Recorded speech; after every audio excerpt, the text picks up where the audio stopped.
All right, I had a great interview with Alf Ortega from 3 Yards Per Carry. I got learned some. I enjoyed it. So come check it out. I didn't mention it. I just was the unknown guy.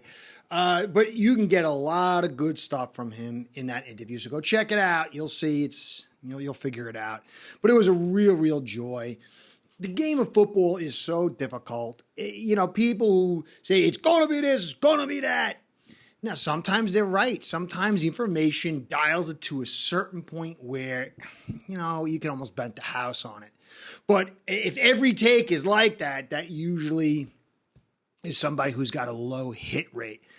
Alf is a kind of guy who does his research, and he takes from a scientific standpoint. There's others. It's not just him. I try to do it. There's others. But this game is so complex. It's really difficult because when you evaluate the one player, then you got to evaluate the players and the staff and the situations around them. And things change so quickly. The variables, they get shook up so many times. It's really hard to put your foot in the ground. So I want to get into today my evaluations, my takes on our defensive line spot with the additions of Teair Tart, considering Sweat, Murphy, and Newton.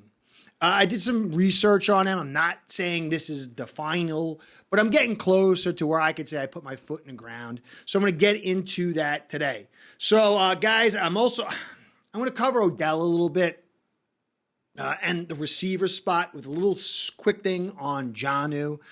So that will be the smaller part. The big part will be the D-line thing. So, guys, the likes, subscribes, the comments, and the views, all that stuff keeps me in business. Got to do a little salesman and shake my moneymaker every now and then. It's part of the thing. Freaks me out, but I got to do it. So, guys, the subs, if you're subbed, just hit that notification bell if you haven't done that already. If you haven't sub. Hit the like button. And, guys, the comments, I love the comments. I truly do. That is my favorite part. Algorithm gods like all the things, but I like that a ton. So, guys, I appreciate everything you do. I want to give you a shout out to Ace Bread, my sponsor. Without the two of you, this show ain't going down. Ace Per Head's betting software is the premier white label platform for bookies to manage their players and grow their sportsbook operation. Click the link in the description below to get set up in minutes. Ask for the Curtis promo and get a special introductory discount.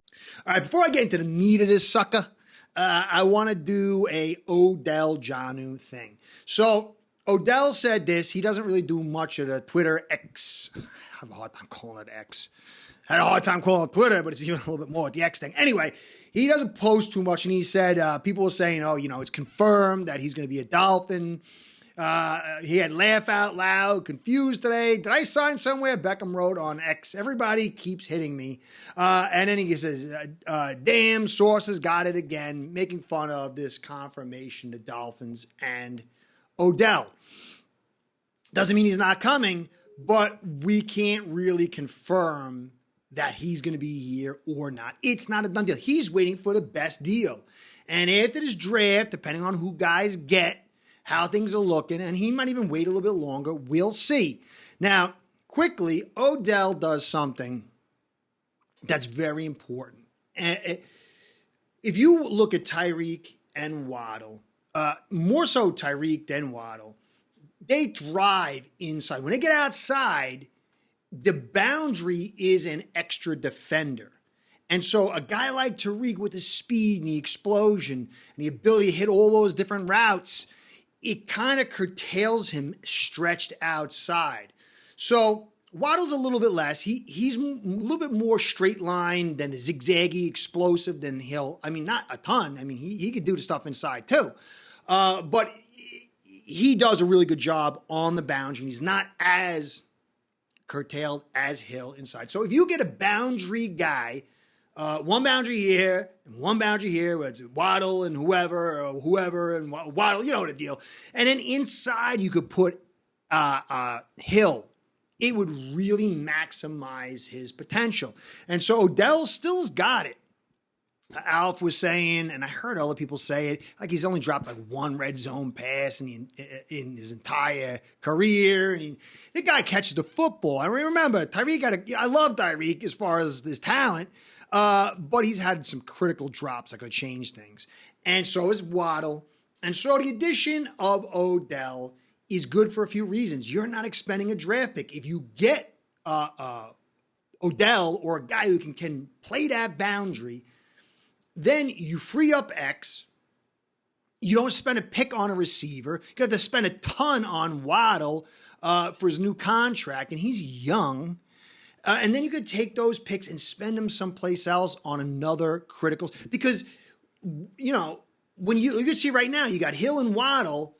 There's only so much capital you can allocate. When you put it too much in position groups, others thin out. You want like one stud in this position group, one in this group, and then you get the lesser guys around them.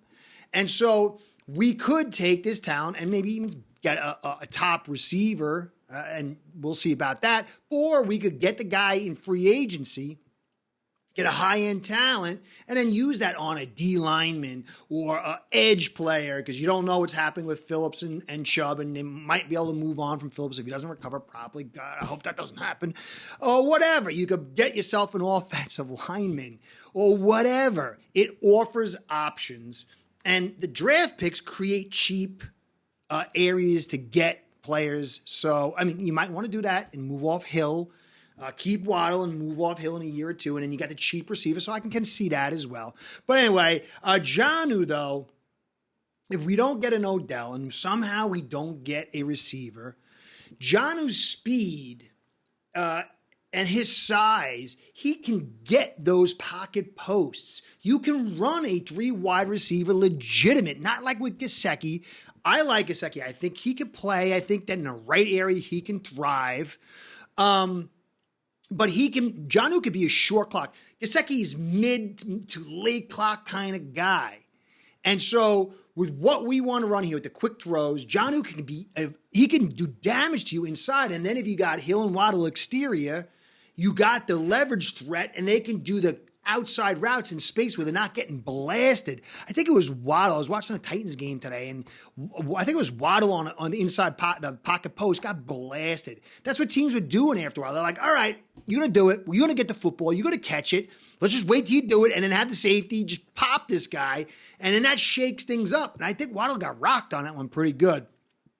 So, but with Jonnu's size, he could do that pocket post, and you're not laying the wood on a 250-pound guy the same way you are is Waddle and Hill. But also, Jonnu can do those jet sweeps and the little gimmicky plays, and you can keep Waddle and Hill from taking those extra hits. So I do think Jonnu plays a very nice part. The only thing he doesn't do is to stretch out wide. But I think maybe he could do that on occasion, but he's not going to be a real threat. So I can see the addition of the receiver. I definitely like the free agent over the draft pick, although I can see the draft pick. But Jonnu helps us a ton. Not so much in the run blocking, but yada, yada, yada. Anyway, so that's that. So we got Teair Tart, and I think some people are not exactly certain about him. I think he kind of gets inflated because he had a really good 22 season. But he struggled year 1, 2. Wasn't terrible. It was good. He had an unbelievable 22 season. They brought him. He came back in 23. Didn't go well. He didn't have a good season. Started out with problems in August. He got kicked out of the practice field because he had kind of issues. And then against us, he was released due to effort issues and attitude. Then went to the Texans and had 2 games there. And he was okay. So this guy can play. He had a great 22 season. Not great, but really good. He had 23 stops on 500 snaps. And that was good. But remember, Simmons was in there, and that helped a ton too, because when you're playing next to good players. Now, he's 6'2", 302. In his 22 season, he had 3 games where the majority of the snaps were nose tackle, but 13 were DL, like end, DLE. So he was playing an end, that 3 gap, you roll more than a 0 and the 1. So he's not really a real nose tackle. At 302, you got to understand something. When you're inside and you're expected, and when you're in the 0 or the 1, like over the center or in between the guard and the center, you're expected to pick up doubles. There's a lot of ways to cut that. If you're really short, You got the leverage advantage, and that helps. The taller you get, the easier it is for those hands of the offensive linemen to get into your hips. And when they break your hips down, everything breaks down. So shorter guys tend to do better inside. That's why, like, you look at Michael Pierce, he's like 6 foot. Can't believe it. 6 foot 355. But then the size, the mass, the overall mass plays a part too. But he's got a decent size at 6'2", but he's only 302. And he's not elite. He's a guy that I'm happy we signed, that he can play a good rotational role. He can come play that DN and nose tackle spot, sparingly. But you don't want him to be your starter. So he's a good rotational guy. Don't like him long-term in nose tackle. I like him in the DN spot. But the interesting part is he is 6'2", 302. And it shows, if you look at Murphy, he's 6 foot, 297. Newton, Zirzan Newton, 6'2", 304. So it could be that the signing of Teair Tart, because when you go get players, if you're smart, you kind of get prototypes to kind of match. Because if one guy goes down, you can bring another guy in and you're not changing a lot of stuff. Because the size of the player, his physical makeup, his skill set, that determines your philosophy, it should, and your play calls and how you're able to handle things. And so we could see a Murphy or a Newton be a guy we're looking for because he kind of fits that bill a little bit. I'm not saying it's definite, but I'll get into the rookies now, what I've kind of studied out on him, what I'm kind of seeing. I'm not going to go full into it because there's a lot that goes into when you got this guy here and you got this guy here and this here, and you hand them assignments, what things kind of play out to be. I'm going to try to dial it in because it's a little complicated and save that for a second podcast. I don't like that Tart was kicked off. I mean, Vrabel is a great coach. I love Vrabel. And then he got kicked off the squad, and then he got released for effort issues. It's only a 1-year deal. I think even if he's a jerk, I'm not saying he's a bad guy, but if he's just, hey, you know what? They were talking to him like, you can still have production on the field and help the team and then serve your family. Like, hey, I don't want to give too much because it's a 1-year deal and I don't want to get hurt. That is a red flag for me. But even if it's a true red flag, he's coming in to make the money. Because he can't have a bad year last year with the red flags and a bad year this year with red flags and think he's going to get another sizable contract. I don't think it's a big contract. It's a 1-year contract, short contract. And I get it. It's good for us. It's good. Not great. It's good for us. But I definitely see, Peely, I like him. I was really ringing the bell for him last year. I'm very excited to see from this year. Benito Jones, yeah. We need help on this D-line. And Teair Tart is a depth guy. He's not a starter. He's not a starter unless he blows it up like 22. But I don't think you can rely on that. So a draft pick on the DL at some point seems wise, especially with the loss of Wilkins. I like Sweat, but I can see why not. So a negative for me for Sweat, he's a nice guy. And you want a little bit of mean. Certain positions you need, you need to be a bastard. And you need to have a mean spirit to really get the most out of that spot in your assignment. It works. It's good for almost anything except quarterback, really. But certain roles, really, that's a nice thing. He's a nice guy. But he's a hard worker. I like that. I love his size. People talk about him being slow, but you see 5'2", Vita Vea was 5'1". He was 20 pounds less, but Vita Vea ran the 10 split, so the first 10 yards, 177 at 20 pounds less. And then Sweat ran 1.8, 0.03 less. This guy moves as well as Vea, even though he's a little bit bigger. And now you look at Murphy, who I like a ton. He ran a 169 split. So at almost 70 pounds more, it's, 0.11 or whatever difference. So I think Sweat has a lot of potential. Now, he's a little doughy. If you look at Vita Vea, he was jacked 41 reps on the bench. This guy's built. Sweat's got some nice triceps, which is, you go through your muscle groups. If you want to know a good way to evaluate players, it doesn't mean definite, but you look at the muscle groups and where you see the strengths in their muscle groups, and it will help you kind of assess their ability to have strength or to carry through certain skill sets and assignments. Triceps is critical for football players. That is the lock. Okay, that's where you get your push. That drive comes from your triceps, your deltoids, your chest, your lats, and then obviously your lower body. I'm just talking about the upper body. He's got a decent set of triceps on him, which I like. And he's got that, he's a little thin up top and a big he looks like a bowling pin. And he is a monster holding the double gap. Now, Murphy, who I like a ton, is, I think, the more athletic player. But Sweat can man that 0-1 technique. But he can also play the 3. He could play out in that B gap a little bit. He actually had more success in college in the B gap than in the A gap.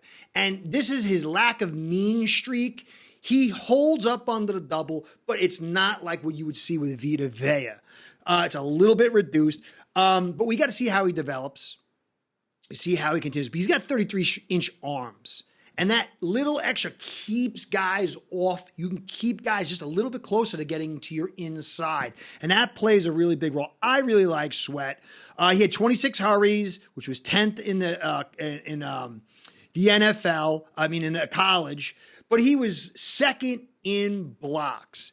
And so Sweat, I think, in our system could also play that DN role and might even offer a little bit more in some regard to Murphy and Newton, because at 6'4", the angle the quarterback has to throw that football over gets altered more and more. And he had 6 blocks. And remember, Wilkins was great on the blocks. So he can play I still think he can be a piece for us in the pass rush, even in the nickel. Because when you run, I'm going to get into things. Anyway, I think I'll get into that later, but I think he could be a piece for us. But I can also see, I can see Murphy. I'm going to dismiss Newton for a few reasons. 6'2", 304. So he's a little light and a little bit taller. That interior 0-1 doesn't fit for us, but maybe we're going to play him on the outside. I could see that, but he's not. He's really. They were saying and you watch the tape. He's better in that 3 tech, and he's clever rather than powerful. Okay, so he's not a guy who's going to collapse, and he does fold a little bit under the run. The main problem I see with him is he is a shooter. Everyone kept saying he's much better at one gap, which means you see the gap between this guy and that guy, or you line up with a guy and you're shooting at the gap. Either way, you're hitting that gap and trying to penetrate. And I don't know if that's what we're going to run, because I got to see what Weaver's intentions are. But you can run multiple gaps. One guy could be a double, another guy could be a double and a 1. But Sealer, I think, is better at the 1 gap. He could do good in a 2 gap. But if you're going to be doing 1 gap, let Sealer do it. You're paying him. He's taller. He can interfere with the pass. I don't think that Newton can hold down that run-stop role at D end. And I don't think Sealer's best suited as a run-stop side D end. Pass rush is really where he's at. So if you're doing 1 gap, you want him to do it. If you want a pass rush end, he's the kind of guy to do it, and you don't want him to keep him inside. So for me, Newton is not the guy. It's not to say he's not good. It depends on the system. Now, Murphy is intriguing to me.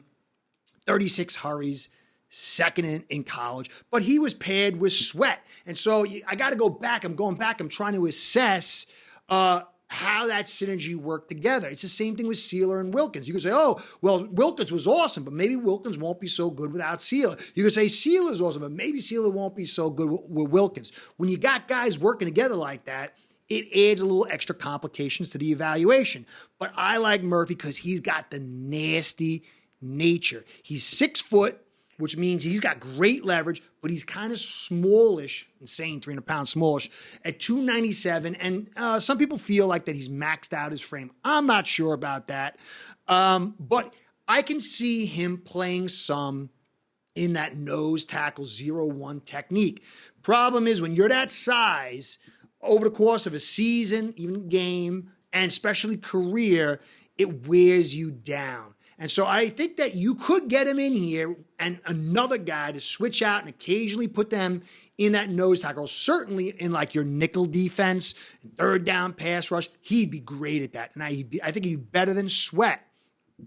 But you're not in that rundown. I think over time it might wear him out. Now he was had 6 sacks, 14th in college. I said the hurries. He's got big hands, 10 hands. The size of your hands matter. Him and Sweat, even though Sweat's 4 inches bigger, have almost the same size hands. And the size of your hands helps with your strength and your ability to grab stuff.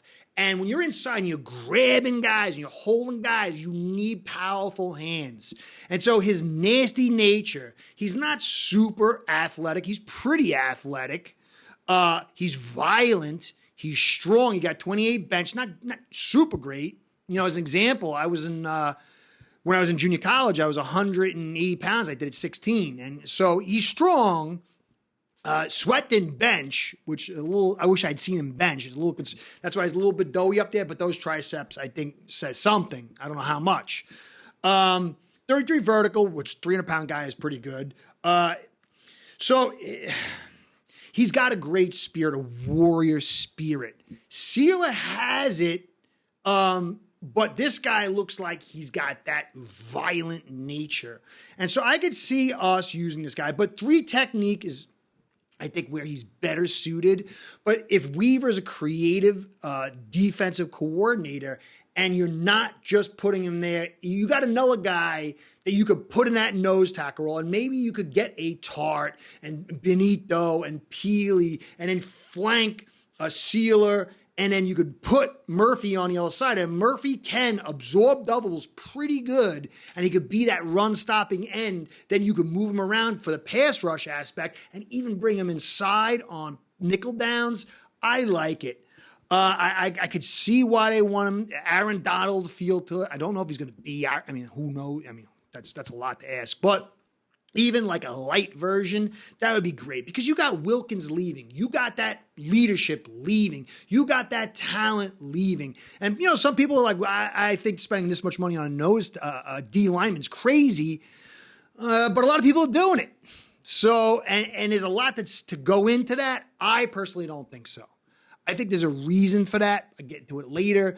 I think that you need talent on your interiors, and there's a reason the value of this is going up other than just simple inflation.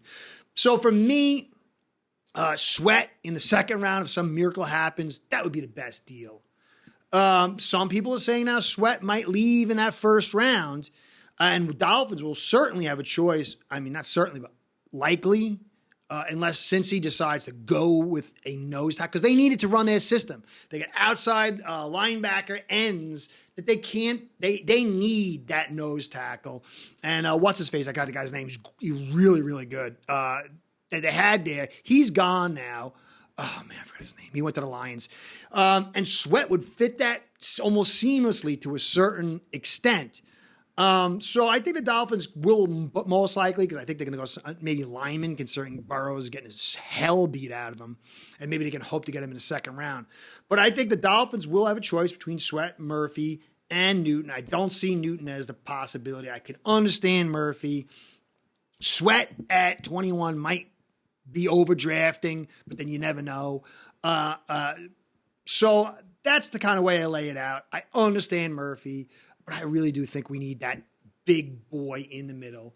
I like Murphy's spirit. Sweat's got a good spirit. He's just kind of more of a nicer guy. He's not, but you know, you can see how guys grow.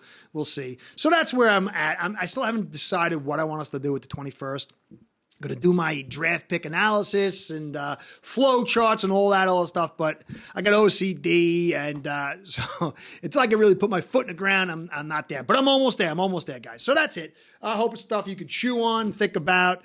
I think we got a great opportunity. We just got to make sure we nail it, and maybe even a trade back. Anyway, guys, I hope you enjoyed. Curtis, and catch you next time. Be well. Oh, my daughter's been begging me for this. Curtis out. That's our idea. Curtis out. Curtis out. Start building your own online sportsbook today by getting signed up with acebread.com service that'll allow you to book action on sports from all around the world.